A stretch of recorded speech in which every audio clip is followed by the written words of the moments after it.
En matière de climat, il y a un phénomène physique qui est fondamental, c'est l'effet de serre. Notre planète se réchauffe sous l'effet des rayonnements du Soleil. L'énergie emmagasinée est ensuite réémise vers l'univers sous forme de rayonnement infrarouge.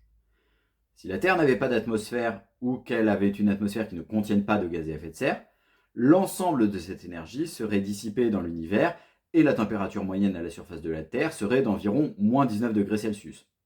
Autrement dit, il n'y aurait pas de vie sur Terre et je ne serais pas là pour faire cette vidéo.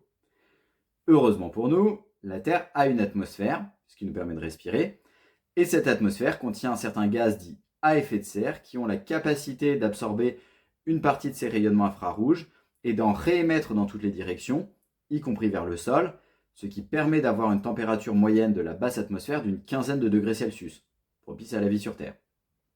Ces gaz à effet de serre sont la vapeur d'eau, le dioxyde de carbone, le méthane, les oxydes d'azote. Si on parle beaucoup moins de la vapeur d'eau que du CO2 et du méthane quand on parle de réchauffement climatique, c'est parce que la concentration de vapeur d'eau dans l'atmosphère n'est pas liée aux émissions humaines. Elle est liée à la température de l'atmosphère. Quand il fait chaud, il y a de l'évaporation et l'atmosphère se charge en vapeur d'eau. Quand il fait froid, c'est l'inverse. La vapeur d'eau quitte l'atmosphère sous forme de pluie, de rosée, de grêle, etc.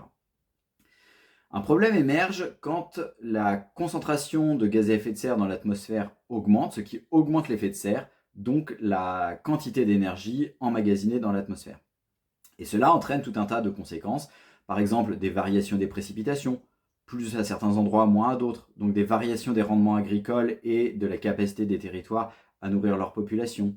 C'est également un renforcement de la violence des phénomènes météorologiques violents, ouragans, tornades, typhons, cyclones, etc., dont la fonction physique est de rééquilibrer des déséquilibres énergétiques entre différents niveaux de l'atmosphère. S'il y a plus d'énergie, il y a plus de déséquilibre à rééquilibrer, donc le phénomène météorologique est plus violent et plus destructeur.